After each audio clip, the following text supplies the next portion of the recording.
ኬሮድ ክፍል 43 ተለቋል። እንግዲህ በክፍል 43 ላይ ብዙ ነገሮችን አይተንበታል።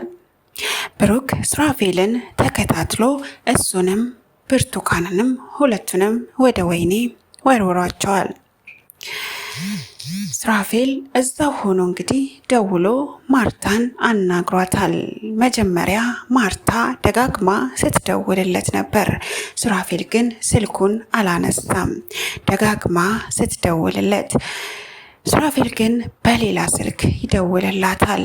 እሷም ሄሎ፣ እስካሁን ስልክን ስሞክር ለምንድነው ማታነሳው ትለዋለች። እሱም ብሩክ ሰርቶልናል፣ አሁን እኔም ብርቱካንም ያለነው ወህኒ ነው ይላታል። የዚህን ጊዜ ማርታ እንዴት ትደውልልኛለህ ታዲያ? ለምንድነው የምትደውልልኝ እዛ ጋ ሆነ ትለዋለች። ሱራፌልም እንዴ አትርሺው እንጂ ባልደረቦች እኮ ነን በማለት ይመልስላታል። ማርታም አይ በጭራሽ ትለዋለች። በጭራሽ አንታወቅም፣ ከዚህ በኋላ ስልኬ ላይ እንዳትደውል ብላ ታስጠነቅቀዋለች። ሱራፌልም አይ እኔና አንቺ እኮ ባልደረቦች ነን፣ እንዴት ነው ማልደውልልሽ? ስለዚህ በአንድ ቃል አንቺን እኮ ማስገባት እችላለሁ፣ ስለዚህ ተይ እንደዛ ማለት አትችይም ብሎ ሱራፌል ማርታን ያስፈራራታል። ማርታ በጣም ትደናገጣለች። እንግዲህ ማርታ ብዙ ነገር የተደራረበባት ነው የሚመስለው። ለምን እዛ ጋር ትዳሯን ፈታለች። በዛሬው ዕለት እንግዲህ ዶክተር ከሷ ጋር መኖር እንደማይፈልግ በአንድ ጣሪያ ስር ከዚህ በኋላ አብረው እንደማይዘልቁ አስጠንቅቋት ሻንጣዋን ይዛ እንድትወጣ አድርጓታል። እሷም ብዙ ብትለምነውም ብዙ ብትማጸንም ከዚህ በኋላ በጭራሽ አብረሽኝ ልትኖሪ አትችይም፣ በቅቶኛል። እስካሁንም የታገዝኩሽ ለልጄ ብዬ ነው ያን ሁላ የሆንኩት። ስለዚህ አሁን ላይ ግን ይበቃኛል። ይህን ሁላ ያየው ልታገስሽ አልችልም በማለት ዶክተር ማርታን ከቤት አስወጥቷታል። እዚህ ጋር ደግሞ ማርታ ባልደረቦቿ ተይዘዋል። ስለዚህ በጣም ውጥረት ውስጥ ገብታለች ማለት ነው። ምኞትና ዙፋን አዲሱ ቤት ገብተዋል። አዲሱ ቤት ቁጭ ብለው ድንገት ምኞት ዙፋንን ምን ነው የጨነቀሽ ትመስያለሽ ብላ ጠይቃታለች። ዙፋንም አይ ያኔ የነገርኩሽ ነገር ትላታለች። ምንድን ነው ስትላት ያኔ የነገርኩሽ ነገር የምወደው ልጅ ብላ ትነግራታለች። እና አልነገርሽውም? ለምን አትነግሬውም? ትላታለች። እሷም አይ ጭራሽ እኮ አያቀኝም ትላታለች። ምኞትም እሱም አለለካ በማለት ይሳሳቃሉ። ዙፋን መለስ ብላ የኔን ተይው፣ ዝም ብሎ መጨነቅ ነው፣ አንቺስ እንዴት ነሽ ትላታለች። ምኞትም አይ ደህና ነኝ፣ አሁን ጥሩ እየተሰማኝ ነው፣ በጣም ደህና ነኝ፣ ስለኔ አትጨነቂ ትላታለች ምኞት ዙፋንን። በዚህ ሰዓት ብሩክ ስልክ ይደውላል። ብሩክ እንግዲህ ምን እንዳላት አይታወቅም። ዙፋን ተደናግጣ መጣው ብላ ትወጣለች። የዚህን ጊዜ ምኞት እጅግ በጣም ትጨነቃለች። ምኞት ደጋግማ ሁለቱም ስልክ ላይ ብትደውልላቸው ሁለቱም ስልክ አልመለሱላትም። እንግዲህ ምኞት ከብዙ ጭንቀት በኋላ ራሷን ስታ ትወድቃለች። ራሷን ስታ በወደቀች እንግዲህ ከጥቂት ደቂቃዎች በኋላ ዙፋንና ብሩክ ይመጣሉ። ሲመጡ ምኞት ወድቃለች። ሁለቱም በድንጋጤ ምኞትን ያነሷታል። ዙፋን ለዶክተር ልደውል ብላ ዶክተር ጋር ትደውላለች። ዶክተር ሲደወልላት አሁኑኑ ወደ ሆስፒታል አምጧት ይላል በድንጋጤ። ዶክተር እየጣደፈ ሊወጣ ሲል ማርታ እንዴ ወዴት ነው? ለዚህ ነው እንዴ ለካ እንደዛ የተናገርከኝ ብላ ትናገረዋለች። ዶክተርም ምንም አይመለከትሽም የትም ብሄድ፣ ስለዚህ እኔና አንቺ ምንም አይነት ነገር የለንም ይላታል። ማርታም እኔ እኮ ባለቤት ነኝ እንዴት እንደዚህ ትላለህ ትለዋለች። እሱም ያኔና ያንቺ ነገር አብቅቷል፣ ስለዚህ ምንም አይነት መልስና ጥያቄ ለአንቺ መመለስ አይጠበቅብኝም ብሎ ጥሏት ይወጣል። እንግዲህ በፍጥነት ዶክተርም ወደ ዙፋን ይሄድና ዙፋንን ያያታል። ዙፋንም እንግዲህ ራሷን ስታ ስለነበር መለስ ትላለች። ማርታ በጣም ትናደዳለች። እንደዚህ በቀላልማ አልወጣም በማለት ትዝታለች። ዶክተርም ጥሏት ወደ እነ ምኞት ይሄዳል። ምኞትም ሰላም ከሆነች በኋላ ሶፋ ላይ ቁጭ ብለው ብሩክ ምን ሆነሽ ነው ግን እንደዚህ ሆንሽው ብሎ ይጠይቃታል።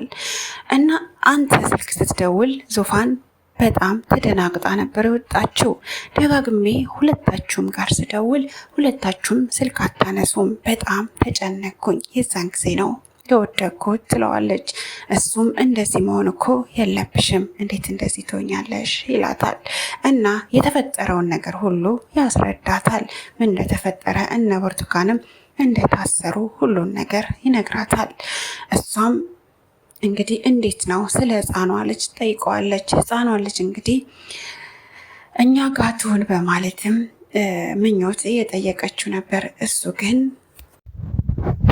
ማርታ በጣም ትናደዳለች። እንደዚህ በቀላልማ አልወጣም በማለት ትዝታለች።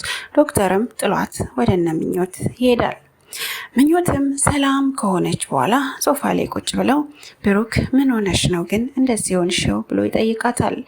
እና አንተ ስልክ ስትደውል ዙፋን በጣም ተደናግጣ ነበር የወጣችው።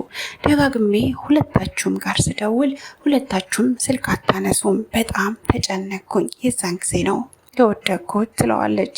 እሱም እንደዚህ መሆን እኮ የለብሽም፣ እንዴት እንደዚህ ትሆኛለሽ ይላታል። እና የተፈጠረውን ነገር ሁሉ ያስረዳታል። ምን እንደተፈጠረ እነ ብርቱካንም እንደታሰሩ ሁሉን ነገር ይነግራታል። እሷም እንግዲህ እንዴት ነው ስለ ህፃኗ ልጅ ጠይቀዋለች። ህፃኗ ልጅ እንግዲህ እኛ ጋር ትሁን በማለትም ምኞት እየጠየቀችው ነበር። እሱ ግን ትዝታ ትይዛታለች ብሎ ሲነግራት እሷ በጣም ትገረምና ትዝታ እኛ ጋር የነበረችው በማለት ትገረማለች። እሱ ግን አዎ ትዝታ በጣም ተቀይራለች፣ ስለዚህ ትዝታ ነች የምትይዛት፣ እኔም አስቤው ነበረ፣ እስካሁን የታገስኳት ነፍሰ ጡር ነች በማለት ነበረ፣ አሁን ላይ ግን በጭራሽ ልታገሳት አልችልም በማለት ይነግራታል ማለት ነው። እንግዲህ ብሩክን ወደ ውጭ ይዞ ወጥቶ በፍጥነት ቀዶ ጥገናውን ማድረግ ይጠበቅብናል ብሎ ለብሩክ ነግሮታል።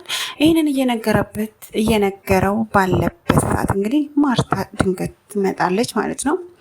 እንዲህ የኔን ትዳር እያፋታ እሱ ቆሞ እዚህ ጋር ያወራል በማለት በመሀል ሄዳ እንግዲህ ሁለቱም ላይ ትጮህባቸዋለች። ዶክተር ግን ያስቆማትና እሷ ከኔ ጋር ታወራለች፣ አንተ ሂድ ይለዋል። ብሩክ ግን እርግጠኛ ነህ በማለት ይጠይቀዋል። አዎ አንተ ሂድ፣ እሷ ከኔ ጋር ታወራለች ብለው እንግዲህ እነሱ ተያይዘው ይሄዳሉ ማለት ነው። የማርታና የብሩክ እናት እንግዲህ ደውለዋል። በጣም ተቆጥተዋል። እንዴት ነው ቤቱ የሚሸጠው በማለት በንዴት ተናግረዋል።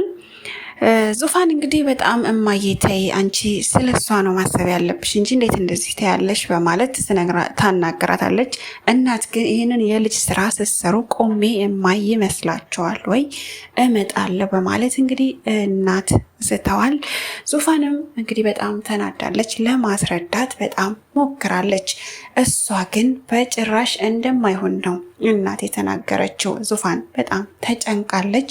ዙፋን በተጨነቀችበት ሰዓት እንግዲህ ብሩክ ከውጭ ይመጣል። ከዶክተር ጋር እያወራ ነበረ። እሱም ሳያት ምን ሆነሽ ነው በማለት ይጠይቃታል። አይ እንደዚህ እማዬ ደውላ ነበረ እመጣለሁ ብላለች። ለምን በሰላም ብሎ ይጠይቃታል። ስለ ቤቱ ጉዳይ እንደሆነ ታስረዳዋለች። እንግዲህ እሱም አንዴ ሆኗል የሆነ ነገር ነው በማለት ለዙፋን ይነግራታል። እሷም አይ ወንድሜ ተው፣ የእሷን ነገር ለእኔ ተው፣ እኔ አስረዳታለሁ ብላ ወንድሟ እንዳይጨነቅ ታደርገዋለች። እሱም እንግዲህ ደክሞኛል እኔ ልተኛ በቃ ብሎ ጉዳዩን ለእሷ ጥሎላት ይተኛል። እንግዲህ ጥቂት እሷ ሶፋ ላይ ቁጭ ባለችበት ሰዓት እናት እንግዲህ እየበረረች መጥታለች።